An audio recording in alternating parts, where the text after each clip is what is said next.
ಕರ್ನಾಟಕದ reels star Pavan ಇನ್ನಿಲ್ಲ.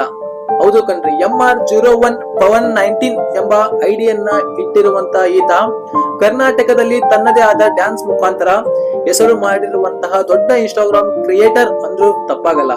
ಹೌದು, ಒಂದು ವಿಡಿಯೋ ಹಾಕಿದ್ರೆ ಸಾಕು ಸ್ವಾಮಿ, ಮಿಲಿಯನ್ ಗಂಟ್ಲೆ ವ್ಯೂಸ್ ಗಳು ಹೋಗ್ತಾ ಇದ್ವು, ಲಕ್ಷಾಂತರ ಲೈಕ್ಸ್ ಗಳು ಕೂಡ ಬರ್ತಾ ಇದ್ವು. ಅಂತಹ ಒಬ್ಬ ಹುಡುಗ ತುಂಬಾ ಹುಡುಗಿಯರ ಮನಸ್ಸು ಕದ್ದ ಹುಡುಗ ಅಂತಾನೆ ಹೇಳ್ಬೋದು.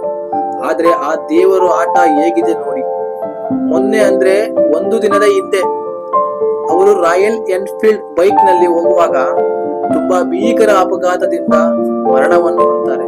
ಆ ಅಪಘಾತ ಆಗಿರುವಂತಹ ಫೋಟೋ ನೋಡಿದ್ರೆ ಮೈ ನಡುಗ್ತಾ ಬರುತ್ತೆ ಫ್ರೆಂಡ್ಸ್. ಅದಕ್ಕೆ ಹೇಳೋದು ಕಣ್ರಿ, ಸ್ವಲ್ಪ ವಾಹನವನ್ನ ನಿಧಾನವಾಗಿ ಚಲಿಸಿ ಅಂತ.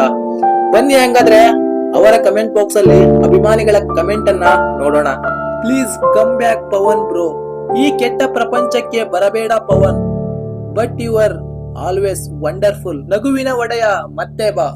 ಕರ್ನಾಟಕದ reels star, miss you Pavan bro. ಅಣ್ಣ ನಮ್ಮನ್ನೆಲ್ಲ ಬಿಟ್ಟು ಹೋಗಿದ್ದಾರೆ ಎಂದು ನಂಬೋಕೆ ಆಗ್ತಿಲ್ಲ. Miss you so much. ಅವರ ಯಾವುದೇ ಒಂದು ವಿಡಿಯೋನ ಓಪನ್ ಮಾಡಿ ಕಮೆಂಟ್ ಬಾಕ್ಸ್ ನೋಡಿದ್ರೆ ಸಾಕು ಫ್ರೆಂಡ್ಸ್, ಅಪಘಾತ ಆಗಿರೋದಕ್ಕೆ ತುಂಬಾ ಜನ ಕಣ್ಣೀರನ್ನ ಹಾಕಿದ್ದಾರೆ ಆ ಒಂದು ಕಮೆಂಟ್ ಬಾಕ್ಸ್ ಅಲ್ಲಿ. ಹೌದು, ಅವರ ಫ್ಯಾನ್ಸ್ ಗಳು ಕೂಡ ಅವರದೇ ಒಂದು ವಿಡಿಯೋಗಳನ್ನ ತಮ್ಮ ಪೇಜ್ ಅಲ್ಲಿ ಅಪ್ಲೋಡ್ ಕೂಡ ಮಾಡಿದ್ದಾರೆ. ಮತ್ತೆ ಹುಟ್ಟಿ ಬಾಬ್ರು ಅಂತ. ನೋಡಿದ್ರಲ್ಲ ವೀಕ್ಷಕರೇ, ವಾಹನವನ್ನು ಸ್ಪೀಡ್ ಚಲಾಯಿಸುವುದರಿಂದ ಯಾವೆಲ್ಲ ದುರಂತಗಳಾಗುತ್ತವೆ ಅಂತ. ಮತ್ತೆ ಸಿಗೋಣ, ಧನ್ಯವಾದಗಳು.